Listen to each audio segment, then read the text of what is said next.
سلام هامي زنحو كبراتن كبرانن زي برايم تقنية أيو نحزي زوادنا الخوما قدستي معبالتات كنكاف لكم حدش دي تغطالتنا چالنا سبسكرايب بمقبار بيساب كتخلو نعدم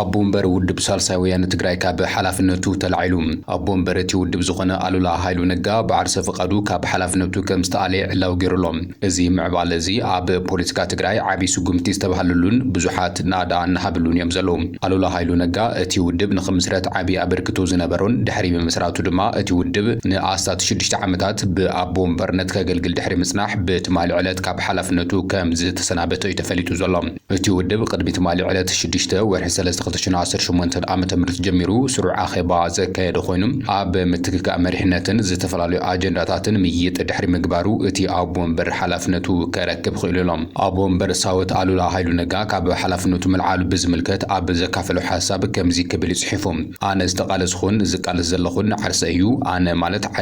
ኣደይ ኣቦይን ኣሕዋተይን ኣሓተይን ስድራይን ኩሉ ትግራዋይ ስጋዊ ርክብ ዘለኒ ይኹን ዘይብለ እየ ንዓርሰይን ንትግራይን ኢለ እንትቃለስ ብረሓፀይ ሰሪሐ ዘውሃለልኽዎ ቁሳዊ ነገራት ከም ኩሉ ትግራዋይ ሲኢነ እየ ክብል ገሊጹም ይኹን እምበር ኣብ ህይወተይ ብጉቡ ኣብ መዓሎም ዝወዓሉ ኢለ ዝሓስቦም ነገራት ንዓመታት ንረብሓ ትግራይ ኣብ ቅድሚት ኮይነ ምስ ውድበይ ውድብ ሳልሳውያን ትግራይ ዝተቃለሱ ኩሎም ዓመታት እዮም ክብል ገሊጹ እዚ ብሄር ዝበጽሖ ስቃይ ዘይምትራፈይ ድማ እቲ ዝዓበየ ሕማም እዩ ክብል ኣሉላ ሃይሉ ነጋ ገሊጹ ሕዚ ግን ኣገጊመን ተወሳኺ ቃልሲ ክዳለው ስለዘለንን ብዋናነት ድማ ኣብ ትግራይ ሓላፍነቲ ኣኽለኒ ምባል ንውር ክኸውንን ናይ ውድብና ይኹን ናይ ፖለቲካ ትግራይ ባህሊ መርኣያ ክኸውን እዩ ኢለ ስለ ዝሓሰብኹ ንብጾተይ ኣብርዩኒ ለለኹ ክብል ገሊጹም ስልጣን ናይ ስራሕ ቦታ እዩ ስራሕ ድማ ድኻም ስለ ዘለዎ ንኻልእ ምሕላፍ ግቡእ እዩ ክብል መልእኽቱ ኣሕሊፉ እዩ ውድቡ ኣብዚ ደረጃ ንኽበጽሕ ዝተቃለሱን ብምስጋን ንሓድሽ ኣቦምበር እቲ ውድብ ኮይኑ ዝተሓረየ ክንፈ ሓድሽ ድማ ሰናይ ናይ ስራሕ ግዜ ተመንዩ ኣብ ትግራይ ንሕንሕ ስልጣን ዝወለዶም ጸገማት ሱር ሰዲዶም እቲ ብሄር ኣብ ሓደጋ እትዮምሉ ኣብ ዘለሉ እዋን መሪሕነት ውድብ ሳልሳውያን ትግራይ ነዚ ስጉምቲ ምጅማሩ ናዕዳታት እናቐረቡ እዮም ዘሎም እዚ ድማ ምርኣያ እቶም ኣብ ስልጣን ዝርከቡ መራሕቲ ትግራይ ክኸውን ይግባእ እናተባሃለ እዩ እዚ ከምዚሉ ንሃለወ ኣብ ትግራይ ን50 ዓመታት ብዝበሃል ደረጃ ዝመርሐ ህወሓት ኣብ ቁርቁስ ስልጣን ተዋሒጡ ትግራይ ከም ብሄር ናብ ሓደጋ እትዋ ከም ዘሎ ብዙሓት ክገልጹ ይስማዕ እዩ እቲ ውድብ ኣብ ውሽጡ ብዝተፈጠረ ምክፍፋል ናይ ምፍራስ ሓደጋ ከም ዘለዎ ዝፍለጥ ኮይኑ ካብ ብሄራዊ መረፃ ቦርድ ኢትዮጵያ ኣፍልጦ ተኸይሉ ምህላው ድማ ይፍለጥ እዩ ስልጣን ልዕሊ ህዝቢ ምርኣይ ትግራይ ናይ ውልቀ ሃፍቲ ምግባርን ዝለመደ መሪሕነት ህወሓት ኣብ ስልጣን ተቆናጢጡ ሓደጋ ትግራይ ኮይኑ ምህላው ድማ ይግለጽ ኣሎም ስትራቴጂካዊ መሪሕነት ከም ዘይብሉ ብዕሊ ዝኣመነ ህወሓት ሕዚ እውን ብህልውና ብሄር እናተጣልዐ ቀጺሉ ከም ዘሎ እውን ተዓዘብቲ ፖለቲካ ትግራይ ክገልጹ ይስማዕ ኣካል ቃልሲ ህዝቢ ትግራይ ዝነበረ መሪሕነት ህወሓት ንምንታይ ኣንጻር ረብሓ ትግራይ ክወፍር ኽኢሉ ብዝብል ርእሲ ቅድሚ 9 ዓመታት ሓተታ ዘቐረበ ተስፋ ኪሮስ ኣረፈ ህወሓት ሕዚ እውን ንትግራይ ሓደጋ ኮይኑ ይቕጽል እኳ እንተሃለወ ንስልጣን ብዘለዎ ህርፋንን በትረ ስልጣኑ ንምንዋሕ ትግራይ ብዓልየት ዝኸፋፍል ሓድሽ ስልቲ ሓንፂጹ ይንቀሳቐስ ከም ዘሎ ኣቃሊሑሎም ምሁር ፖለቲካል ሂስትሪ ዝኾነን ካብ መስረቲ ሳልሳውያን ትግራይ ሓደ ዝኾነ ተስፋ ኪሮስ ኣረፈ ህወሓት ኣብ ኣዲስ ኣበባ ኮይኑ ስልጣኑ ንምንዋሕ ትግራይ ከም ሓደጋ ይርአ ነይሩ ምስ ብኣዴን ብምትሕባር ድማ ኣብ ልዕሊ ትግራይ በደላት ፈጺሙ እዩ ክብል ድማ ወቒሱ ንሱ ሎሚ እውን ኣብ ዘካፈሎ ሓሳብ ማሕበራዊ ሰረት ስሪት ማሕበረሰብ ቅሳነትን ተጋሩ ዝሕርሕሩ ክልተ ሓይልታት ኣለዉ ብምባል ብዋናነት ብብልጽግና ዝግናሕ ፖለቲካ ኢትዮጵያ እንትቕምጥ ብኻልኣይ ብርኪ ድማ ዓሌታዊ ፖለቲካ ህወሓት መናውሒ ስልጣኑ ኣብ መንጎ ተጋሩ ዘይምቅድዳው ብምፍጣር ተጋሩ ሰበስና ጎናዊ ፍሕፍሕ ክነማዕብል ብምግባር ካብ ተቃውሞ ናጻ ኮይኑ ዕድመ ፖለቲኩ ከናውሒ ይሰርሕ በምህላው አንጻር ብሄረ ትግራይ ወፊሩ ምህላው እዩ ገሊጹ ዘሎ ንሱ ዋላ እኳ ነቲ ብዋናነት ጸረ ተጋሩ ኮይኑ ዝቕጽል ዘሎ ዝበሎ ብብልጽግና ዝግናሕ ዘሎ ፖለቲካ ኢትዮጵያ ግዛእታዊ ሓድነት ብሄራዊ ሓድነትን ትግራይ ብምግማዕ ናይ ትግራይ ፖለቲካዊ ቁመና ምድኻም ካብዚ ሓሊፉ እውን ማሕበራዊ ስሪት ትግራይ ብምሕርሓር ብሄራዊ ሓድነት ተጋሩ ምብታን ዝዓለመ እኳ እንትኾነ ይኹን እምበር እቲ ናይ ትግራይ ሓደጋን ኣብ ህወሓት ዘሎ ናይ ዓሌታውነት ፖለቲካ ምዃኑ እዩ ገሊጹ ዘሎ ህወሓት ነዚ ዕላማ ዝዋፈሮም ሰለስተ ሓይልታት ከም ዘለዉ ገሊጹሎም ናይቲ ስርዓት ሰብዋና ከም ዝኾኑ ስምዒት ክሕድሩ ዝገብሮም ዘለዉ ኣካላት ልዕሊ ህዝቢ ንስልጣኖም ዝሕልቑ ኣካላት እቲ ፈላማይ እንትትኸውን ብኻልኣይ ብርኪ ድማ ቁሸታዊ ፖለቲካ ክተባባዕ እሞ ኣብ ዓሌት ተሸጒጥኻ አንጻር ብሄራዊ ረብሓ ትግራይ ምውፋር ብኻልኣይ ብርኪ የቕሚጥዎ ዘሎ ህወሓት ኣብ ትግራይ ዝጥጣዓ ቁሸታዊ ፖለቲካዊ ውዳበታትን ኣተሓሳስባታትን ብቐጥታ ይኹን ብተዘዋዋሪ ብድሕሪቱ ኮይኑ ከም ዝዝውረን ኣረጋጊጸ ኣለኹ ይብል ብህወሓት ኣፍልጦ ዝተውሃቦም ሚድያታት ዝነዝሕዎ ናይ ከባቢያውነት መንፈስ ኣብ ማሕበራዊ ሰረት ተጋሩ ዘሕድርዎ ዘለው ጽልዋ እዩ አልዒሉ ዘሎ ስለዝኾነ ድማ ትግራይ ከም ሓንቲ ቁሸት ብምርኣይ አንጻር ዓሌታዊ ፖለቲካ ህወሓት ብልጽግና ጸረ ማሕበራዊ ስሪት ትግራይ አንጻር ግዝኣታውን ብሔራዊ ሓድነት ትግራይ ዝስጎም ዘለው ፖለቲካዊ ክንቃለሶም ይግባእ ክብል ድማ መልእኽቱ አመሓላሊፉሎም ናብ ቀጻሊ ሓበሬታ ሸጊርና ኤርትራ ኢትዮጵያ ኩናት ክትውልዕ ትደሊ ኣላ ክትብል ኸሲሳ زي مخني خونات قبل علي وجالو زبل منستر زينا إرترا يمان جبر مسكال نتي منستر قدات وسا إثيوبيا جديون تيموتيوس إرترا بقرن أفريقيا زي مرجعت فترة الله يلوز خصوصه هزبي نمثل على زجبر زلها غنب بالملاشي بلوم نتي منستر عب إكس جزو عبزز فرص صحف سلفي بالسجناز أو جماني فيستو خونات بقص علي مترزيون نغير ننبسو كم جداي نبزر إتر خزعات ويمثل كبالجالسوم نزحلف خلت عمتات بالسجنا أدلاين تخونو الأولوي جزءات أفدق بحري موحاس حيل بحري عب قيح بحري معسكرن خمون نازنت إرترا عب ملكة حتو مئتاو زبل تختاخ ملغتات بعوتا كسم معساني حيود هرمبال عب زحلف خلت سومنات جن إزي مرزم منافح بهندبت طويلو على كبالجالسوم منستر قدات وسا إثيوبيا جديون تيموتيوس هورن ريفيو يونيفرسيتي أديس أبابا بحبار عب زردالو ومدرخ نمنجست إرترا كابتي عب العلي إثيوبيا زوبا زختلو جوجي بوليسي كوصوم ناب برهن متحبار زلو مزاي زعلمن ناشتو جبوتات سقومتات كوسر كتبابعو كبلن محبر سبع عالم ساوعي تقريبا نيرم منستر جديون تيموتيوس إثيوبيا مس إرترا زلو زمدنا بمتقاس ولاقا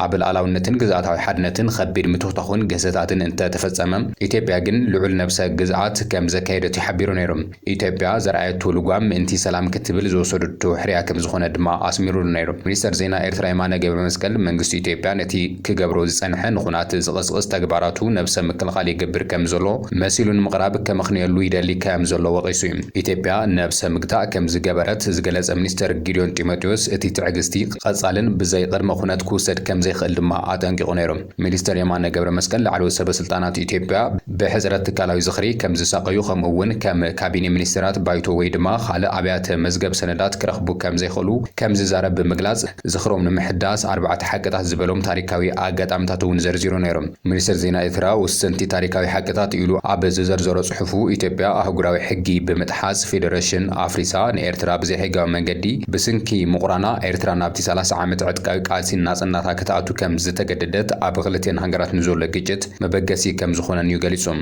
أصيلو لومي سلفي بالسجنا أفدق بحري مركب عب زبل جرحو تحبيو بتماثلي ناي مسحفة حتى حاسباي ساق على كبل منستر زينا إرترا إجليسوم نتي منستر جديون تيموتيوس إرترا نزي مرجع إثيوبيا خونا قرن أفريقيا تسرح على نزبلو نتي حقيقين إثيوبيا زلوا وشتاوي جريجتات كاب ناي جزار أساقودلتن بوليسكابي محداراتن سرحات زسعب يكبل يجليس أوزرلهم زي عب منقو أسمران أديس أبابا تفتيرو زولو دبلوماسيا وودرن متفنانن نابخونات كعارق دما سخفتا فتيرو لهم قدم منستر أبي حمد كبهم استفلالي علوت مأخلوتن سب سلطانات إثيوبيا كابتكم تعيسر 23 سنوات حزوم بزعبات التكامنة بحري حتو كابز العلو كحش كرسانها زمدنا خلتين هاجرات ناب رؤي نايك علات ورور عون تسجاجرو نيرم قدم منستر أبي حمد أب خلتشن 10 شمنتن أقوازر أوروبيا ناب سلطان مسمسن وعلي الجرس كم زتكبرو بغطاء دحري مجلسو زمدنا خلتين هاجرات بغلطف ناب نبر كملستر أيو نيرم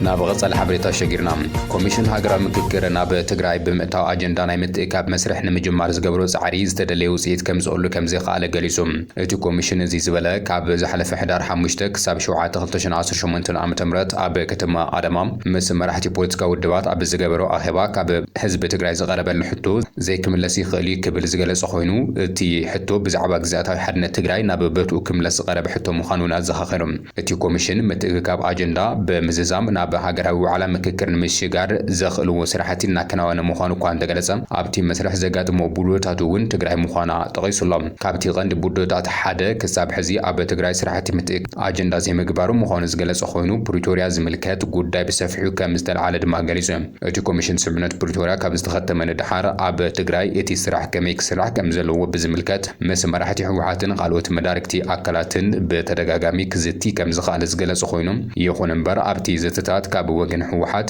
መስኣ ተግባብራ ስምዕነት ፕሪቶሪያ ዝተኣሳሰሩ ሕቶታት ከም ዝተልዓሉ ብምግላጽ እቶም ሕቶታት ንፌደራል መንግስቲ ዝምልከቱ ስለ ዝኾኑ ንመንግስቲ ኣቕሪብናዮም ምላሽ ክንረክብ ጻዕሪ ንገብር ኣለና ዝበለ ኮይኑ ክሳብ ሕዚ እቶም ሽግራት ስለ ዘይተፈትሑ ከምቲ ዝተሓዘ መደብ ናብ ትግራይ ኣቲና ኣጀንዳ ክንእክብ ኣይከኣልናን ክብል ድማ ገሊጹ እቲ ኮሚሽን ኣብ ትግራይ ዋዕላታት ከካይድ መደብ ሒዙ ምንባሩ ዝፍለጥ ኮይኑ ግዝኣታዊ ሓድነት ትግራይ ከይተረጋገፀ ተመዛበልቲ ከይተመለሱን ትግራይ ኣብቲ ኮሚሽን ከም ዘይትተሳተፍ በተደጋጋሚ ተገሊጹሎም እዩ በተመሳሳሊ በተናጸል ምስ ጋዜጠኛታት ትግራይ ኮይኑ ኣብ ዘካየደው ዋዕላ ሕቶ ህዝቢ ትግራይ ዘይምልስ ምክክር ንትግራይ ዘይንታያ ምዃኑ ተገሊጹሉ እዩ ይኹን እምበር እቲ ኮሚሽን ሕቶ ህዝቢ ትግራይ ክምለስ ይኽእል ክኸውን እዩ ክብል እዩ ብኮሚሽነር እቲ ኮሚሽን ኣቢሉ ገሊጹ ዘሎ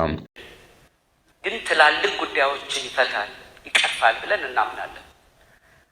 እና ይህንን ምክክር ስናስብ አይ ምክክሩ እስከ መግባታችን በፊት ይሄ ጉዳይ ሊፈታልን ይገባል የሚል ነገር ከተቻለ ጥሩ ነው ግን ላይሆን ይችላል በምክክሩ ወቅት ሊፈቱ የሚገባቸው ጉዳዮች መቅረብ ይኖርባቸዋል ምክክሩን እንደ አንድ መድረክም የትግራይ ህዝብ ሊወስደው ይችላል መንግስትና ህዝቦች መካከል ያለው አለመግባባትን ጭምር ለመፍታት የተቋቋመ ምክክር እንደመሆኑ መጠን ዓበይቲ ሃገራዊ ጉዳያት ክፈትሕ እዩ ዝተባሃለ እቲ ኮሚሽን ላዕላውነት ግዝኣት ትግራይ ዘየኽብር እንድሕር ዳኣ ኮይኑ ትግራይ ዘይምልከታ ምዃኑ ኩሎም ፖለቲካዊ ውድባት ትግራይ ብሓባር ኮይኖም እውን ነፂጎምዎ እዮም ኣብ ኢትዮጵያ ካብ ዘለዋ ፖለቲካዊ ውድባት 80% ምስ ኮሚሽን ይሰርሓ ከም ዘለዋ ዝተገለጸ ኮይኑ ነቶም ካብቲ መስርሕ ዝወፁ ውድባት ንምሕቋፍ እቲ ቤት ጽሕፈት ናብ ቤት ጽሕፈቶም ብምኻድ የዘራርቦም ከም ዘለዉ እውን ተገሊጹ እዩ እቶም ውድባት ካብቲ ምክክር ንኽወፁ ዘቕረብዎ ምኽንያት ፖለቲካዊ ምዃኑ ሕቶታቶም ድማ ምስ መንግስቲ ዝተኣሰር ምዃኑ እቶም ኮሚሽነር ገሊጾም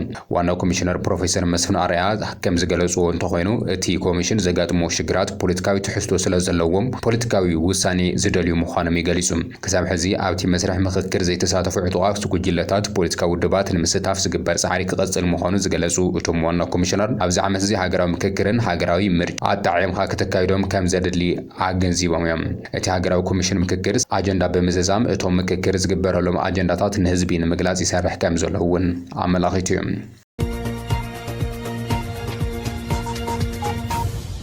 ማእኸላይ ቤት ፍርዲ ዞባ መቐለ ኣብ መዝገብ ቅትለት ሜሮን መብራህቱ ተወሳኺ መዓልቲ ቆፅሮ ከም ዝሃበ ተፈሊጡ 21 ጥቅምቲ 2018 ዓ.ም ዝውዓለ መጋባእያ ማእኸላይ ቤት ፍርዲ ዞባ መቐለ ብቅትለት ሜሮን መብራህቱ ዝተኸሰሰ በላይ ፀጋይ ናብ ጥፍኣተኝነት ፍርዲ መሃቡ ይዝከር እዩ እቲ ቤት ፍርዲ ኣብቲ ዝዓርፍ ቅፅዓት ጠሚቱ ናይ ክስን ተኸሳስን ሓሳብ ብምስማዕ ተኸሳሲ ኣለኒ ዝበሎ ናይ ቅፅዓት መቐለሊ መረዳእታን ክቐርብ ንሕዳር 8 ተለዋጢ ቆፅሮ ሂቡ ነይሩ እቲ ቤት ፍርዲ ሎሚ ኣብ ዘካየዶ መጋባእያ ተኸሳሲ በላይ ፀጋይ ንቅፅዓት መጠቃለሊ መረዳእታ ክቐርበለይ ዝኽእል ሰብ ክረክብ ስለዘይከኣልኹ ዘለኒ መረዳእታ ዝቐርብ ተወሳኺ መዓልቲ ቆፅሮ ይፍቀደለይ ክብል ሓሳብ ኣቕሪቡ እዩ ዓቃቢ ሕጊ ብወገኑ ቅድሚ ሕዚ ተዋሂቡ ዝነበረ ናይ 17 መዓልቲ ቆፅሮ መረዳእታ ንምቕራብ እኹል ምንባሩን ተኸሳሲ ቅፅዓት መቐለሊ መረዳእታ ናይ ምቕራብ መሰሉ ተሓዲጉ ውሳነ ከም ዝግባእን ብምግላጽ እንተዘይኮይኑ እውን ሓፂር እዋን ቆፅሮ ከፍቅድ ሓቲቱ ዘሎ ማእኸላይ ቤት ፍርዲ ዞባ መቐለ ናይ የማነ ፀጋም ሓሳባት ብምስማዕ ተኸሳሲ በላይ ፀጋይ ንሕዳር 26 ናይ ቅፅዓት መቐለሊ መረዳእቱ ንክቐርብ ተወሳኺ ቆፅሮ ከም ዝሃቦ ተፈሊጡሎም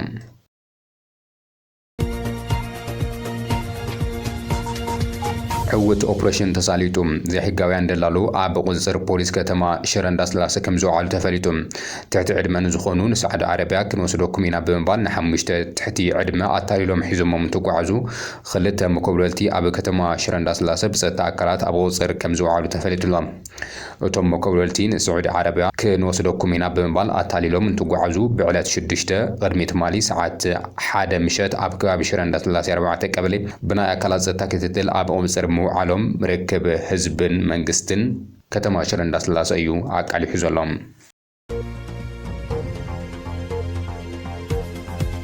مبارخ سكوراتن كبران نلوم يلا وخم زحرنا يوم قدستي مع بالطه نزيم المسل نيروم تحبرهم أسئلة زنا خمازين أنا مسكين كان أنا سبسكرايب بمقبر بيسوي تكونوا نقدم